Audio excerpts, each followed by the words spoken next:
Hi, everyone. Welcome to today's episode of Wake the Future. So today we're going to open up with one of our WTF questions. And for this episode, it's going to be, how do I reconcile how I am feeling and how I'm doing with how I perceive everyone else out there to be feeling and doing? You know, it's basically about this idea that there's this huge gulf between, I think, the way that a lot of individual people are feeling and internalizing, you know, potentially some stress and concern about a lot of things happening with the way that a lot of people out there are posturing or setting up, you know, perceptions of themselves through social media, for example.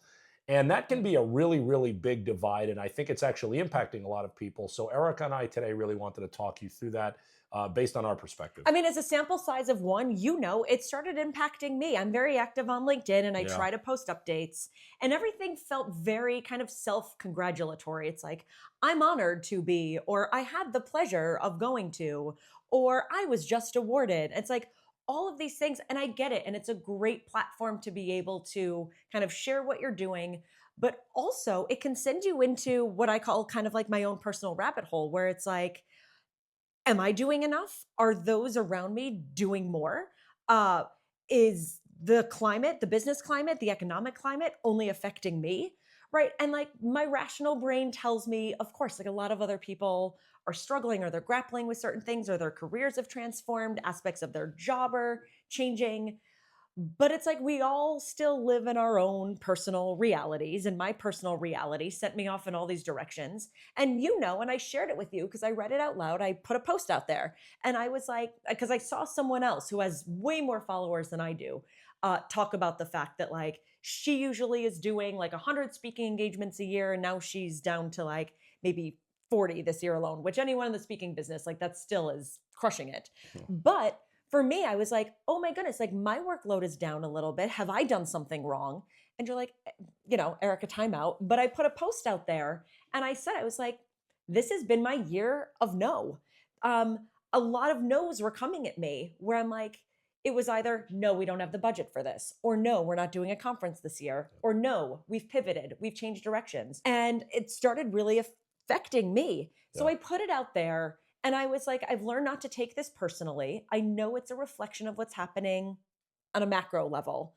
But the response that I got was so validating. And it wasn't validating for me personally. It wasn't like, oh, but you're so good at what you do. Like, keep at it. It was, oh my goodness, thank you for putting words to something that I am feeling Yeah. deeply and viscerally. And I haven't shared my own experience of no, or my own experience of having to completely pivot my business or pivot my career or like hunker down in certain ways because I'm embarrassed. I don't want to share that.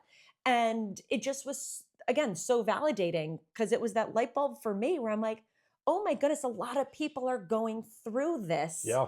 But there's almost like a shame in sharing that because then you're like, all right, are those around me doing better? Let's unwrap this a little bit. You know, we live in this era of social media and oversharing where we're being bombarded constantly with things from people's lives and things from people's work lives. LinkedIn, like Facebook, like any other platform out there, it's a microcosm. It is not representative of the real world, and it has its own set of kind of characteristics that it has evolved, you know, to have over time. And this has been talked about since the dawn of social media, that people share much more about positive aspects of their lives than things that are going wrong. It's like the opposite phenomenon than when people are doing peer review.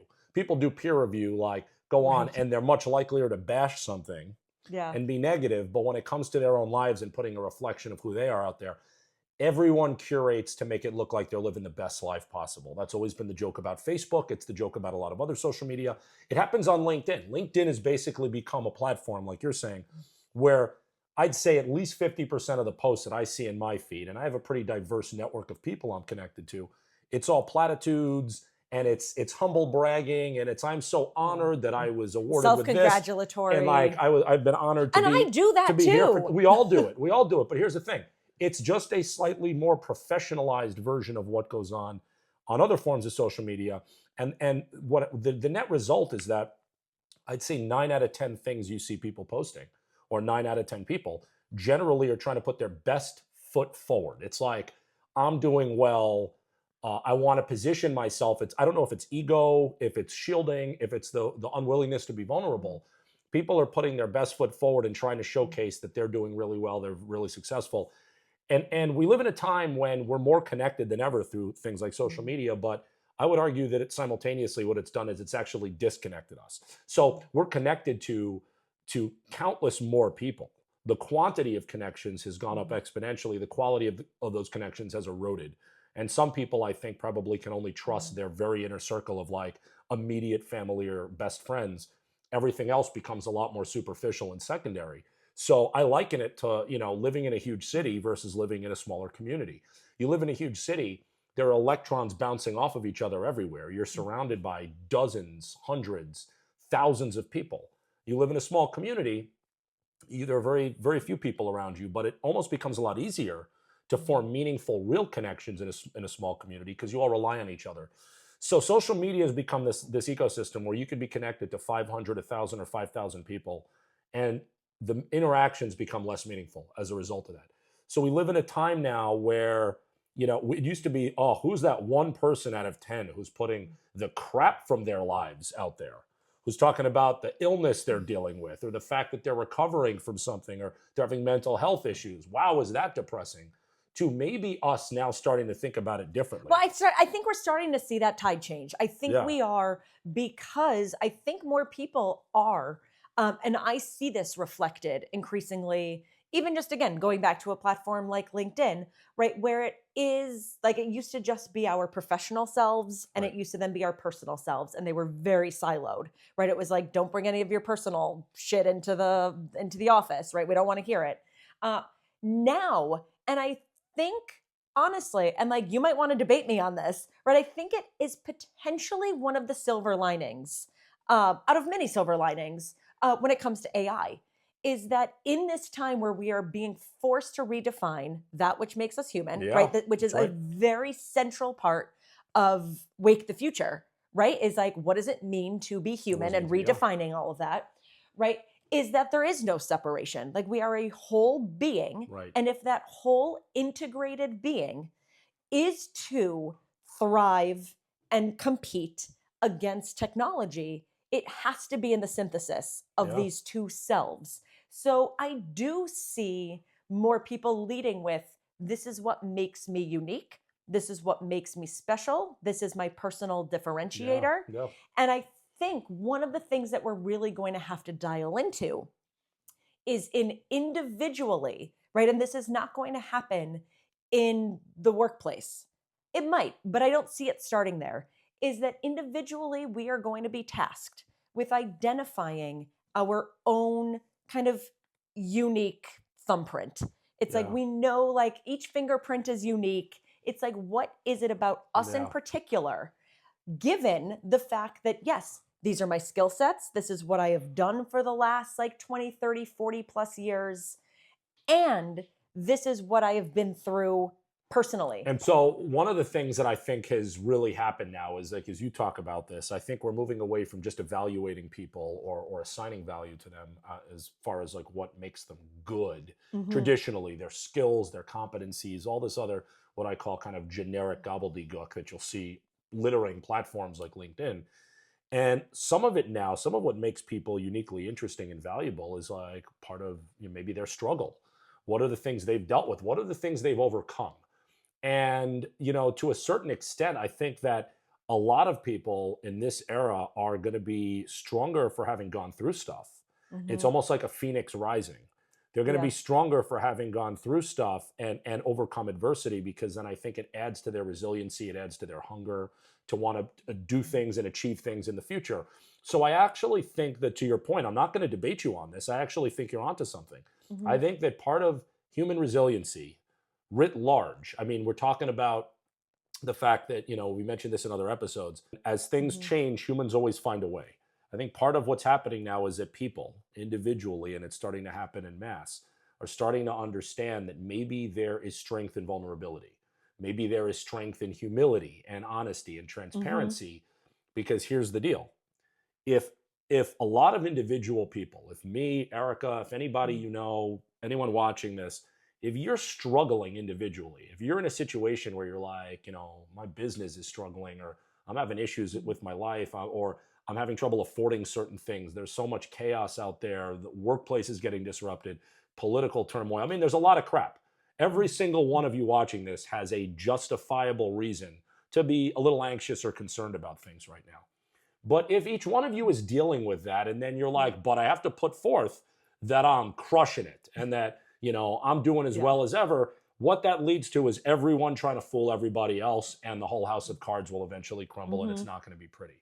So I really think what we're looking at here is the beginning of an awakening where people are realizing, even digitally, that there's a new way to form community.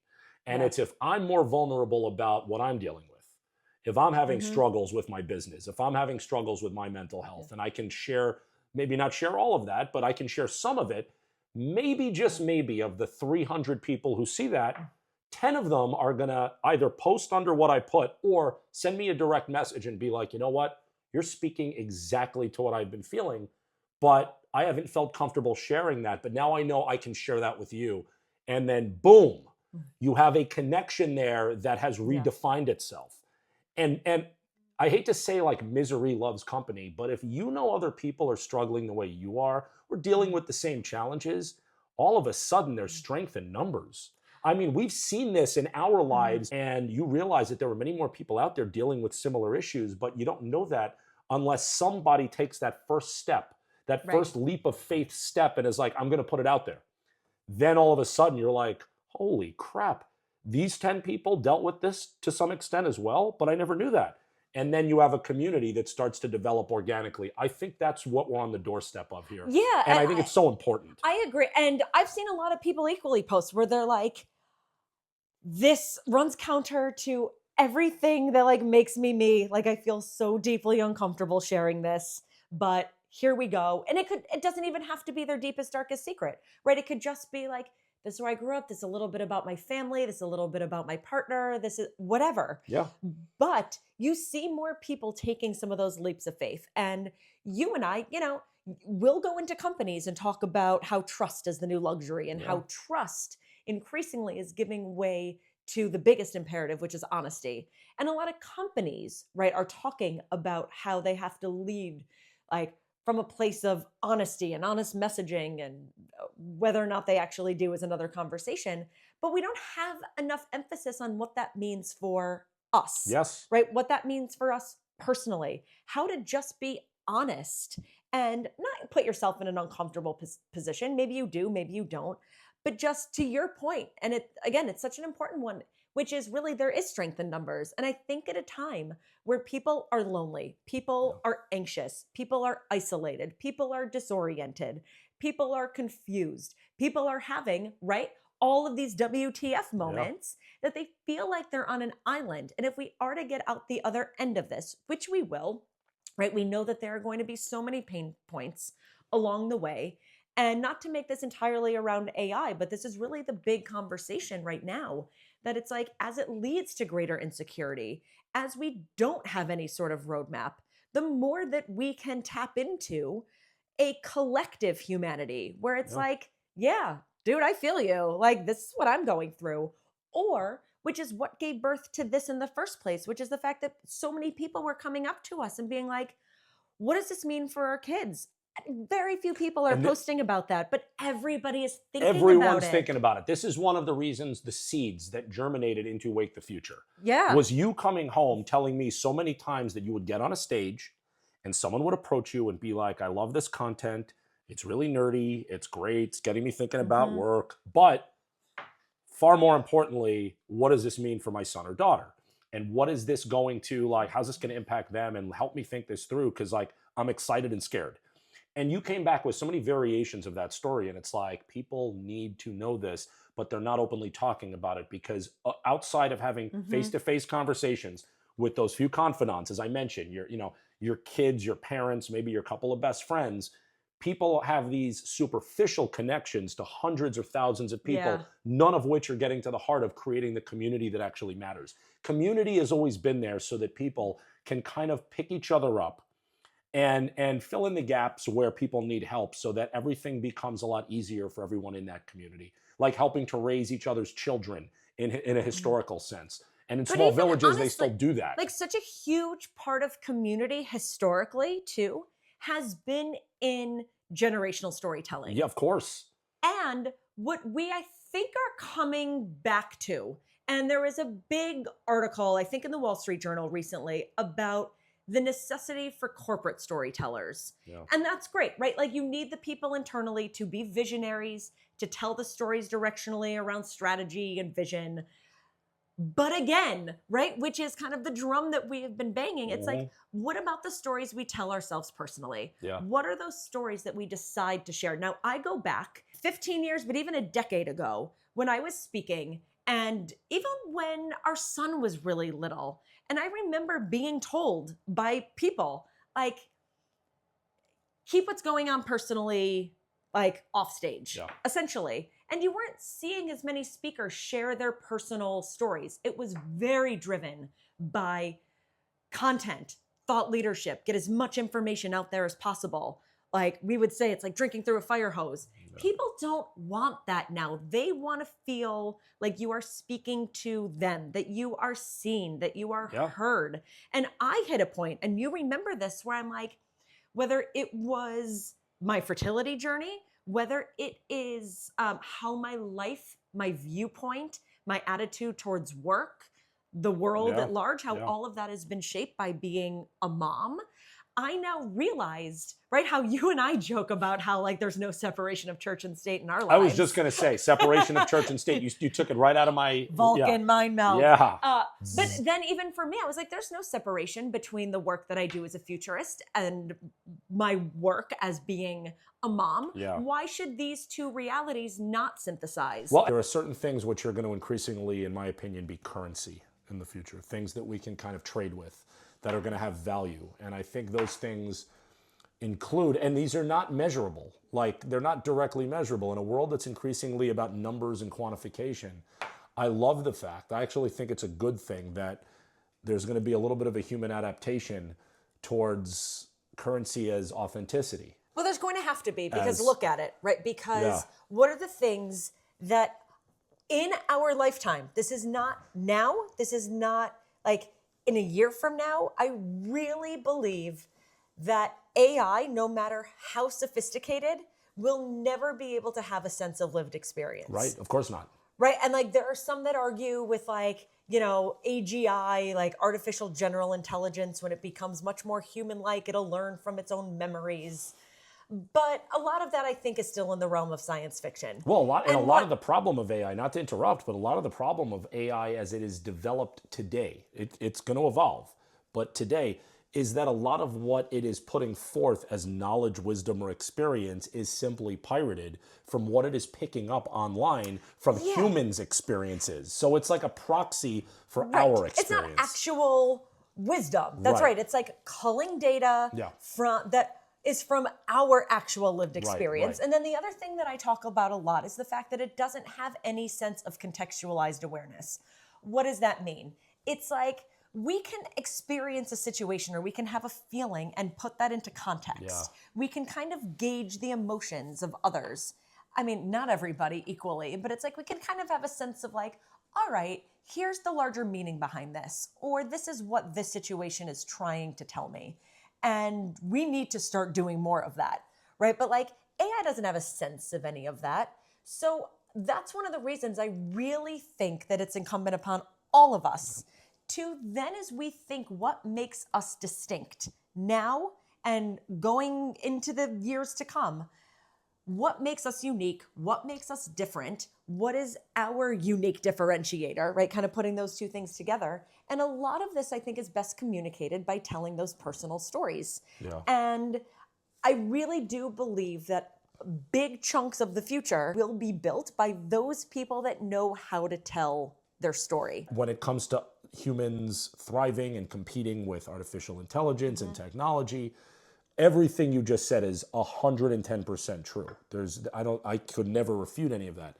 But I think at the heart of this, what we're talking about in this episode, what matters more to me at least, is just optimizing people's sense of their own wellness, their own mental health, their own confidence, their own optimism, their own ability to function. I mean, forget AI for a second. But what about just isolating out the human part of this? The human part of this to me is the world is getting more complicated. The world, people are being bombarded with all of this shit. And they're in these networks with many more people. The connections are quantifiably more, but the meaning and the quality of those connections is become quantifiably less. So how do we continue to adapt? And so I really think that currencies are the future that are going to matter, and they're not directly measurable. They're not easily quantifiable, and that's okay. We're not going to be able to put metrics around this shit. It's going to be authenticity. Yep. In a world, you wrote a book about this. We talk about it a lot, and we're going to continue to plug that book. And I will tell you, Which book is that, Jared? it is AI and the New Human Frontier. Reimagining the future of time, trust, and truth. Exactly. So, and there it is. Reimagining the future of time, trust, and truth. There's eroding trust in almost everything out there. Media, institutions, government, you name it. And in other people. There's eroding trust. And we can't often tell what's true from what's false. Sometimes different people hold multiple truths. We can't tell the difference between real and fake. Three-dimensional and simulated. Everything is it real or it's artificial? I can go on and on and on. The bottom line here is that in a world of increasing fakeness or stretching of the truth and all of the things that we talk about ad nauseum, there is such a premium to be put on rawness and authenticity and transparency and honesty and, by the way, humility. So let's come back to the original point here. We talk about going on a place like LinkedIn and being like, well, shit, if 9 out of 10 people are bragging about how they're doing so well, or humble bragging, or packaging what is effectively like, I rock, into, oh, little old me, I got this award and I've spent 20 years at this great company. Great. We want to celebrate those wins. We want to celebrate your wins with you. But at a certain point, you want to see truth. You want to see someone come forward and say, this platform is supposed to be for professional connection. In some cases, that might be getting a job or changing jobs or getting support as I embark on a new career. So it should be okay to say, you know what? Something that I used to succeed at is drying up, or I'm not doing as well here, or I'm not feeling very confident about this. And you know what? It's okay to be vulnerable and to show that humility. Bury your ego for a second and say, let me put this out there. Let's put some feelers out there. And you know what? When 1, 2, 10, or 20 people respond, even privately, and are like, yeah, I know what you're going through. I feel you, dude. Because I feel you, bro. I'm in there with you. Thank you for putting a voice to this. I didn't want to be the one to volunteer this before because it's your story to tell, but you even mentioned the fertility journey you were on. That was so empowering for you. And it was so empowering as your husband to watch you go through that, not only with the amount of strength you had, because it was a kind of strength that, you had never needed to exhibit before, and it was remarkable. But when you came out there with your story and shared it with other people and gave other people inspiration, and other people started to come forward and was like, man, thank you for putting a voice to this. This is unbelievable. And then finding out that other people in our lives who we knew already were dealing with different elements of what we were dealing with. It's like all of a sudden something that was stressful, secret, private, and a source of shame unnecessarily becomes something that you have community around. So in the workplace, if you're struggling, why should you be shamed? I hate using that word shame because everyone uses it nowadays, but the fact is, why should it be a source of shame? It should be a source of comfort. You have a community. Use them. Tap into them. And you know what? When you need that comfort, you can come to me in turn. That, to me, is where we have to go. We have to start building community in a meaningful way now, and it's going to be humility, transparency, authenticity, honesty. And you know what? A lot of that can happen digitally. And to your very first point, personal vulnerability. Because technology is just a tool. It's not inherently good or bad. And it shouldn't be used as a proxy for any of That's these exactly things. Right. Sorry for being on that soapbox, but it just matters to me. You know, and then what I would suggest too, which you and I have each done individually, and we've done it as partners, and we've talked about it before here on the show, which is an internal audit. Yeah. It's like maybe just pausing and thinking for a couple of minutes a day. It doesn't have to be an exhaustive exercise. Just thinking of a few minutes a day, like, what is my story? Like, what is it that I want to share? What is it that makes me different? And less about like you and what you look like. It's more like, how is my point of view different? What is my unique point of view? what can I put out there that someone else might really connect with? Because again, I really truly believe, and it does go back to AI, but it's only tangentially related to AI, is the fact that as we each have to future-proof ourselves, as we each have to think of what our competitive differentiators are going to be, what is our personal thumbprint? I go back to like, what is it that makes us like just different in a way that taps into ourselves, right? That is like very human. It's not like, oh, what makes me different is that I am an expert coder, or I know how to program in this language, or I know this, that, or the other. It's like, what is it about you viscerally? Right. And I think even for any of you with children to just have those conversations, not like every one of you are so special, right? It's like, but it's like, what can you do that is different? How are you not just thinking linearly about school or work or a job? It's like, how can you actually put your unique thumbprint on that which you do? Absolutely. I mean, I think that's really, really important. I like this kind of metaphor, fingerprints, that no two are exactly the same. So in a world where it used to be a snowflake, but now that carries No, we're not going to even talk. Snowflake has a different connotation, which sucks, because snowflakes are such beautiful things, and now it's been perverted into this weird. But anyway, here's the thing: like no two are exactly the same, and we live in a world where, unfortunately, humanity at large, but people are becoming commoditized. Right. We're almost becoming like little data nodes. Technology and algorithms are treating us as if we're little data nodes. And we're being commoditized at work. And so, the bottom line is that we're becoming more interchangeable and more disposable. And that's a terrible reality to awaken to if you're a human being. So how do we reclaim some of that humanity, whether it's to be relevant, compete, be successful in work, to live and flourish? It's so important. There is no panacea to this. There is no cure-all. I think basically, like with other things we talk about, there's human adaptation happening in real time. You and I are part of it. We've now taken an on-ramp and we've gone onto a highway where we're part of this fast-moving traffic. We're trying to figure it out with the rest of you. But these are the things I think that are going to matter. And so I think, if we have this conversation 5 years from now, maybe our perspective on this and where society has gone in this regard will have shifted a little bit, hopefully for the better.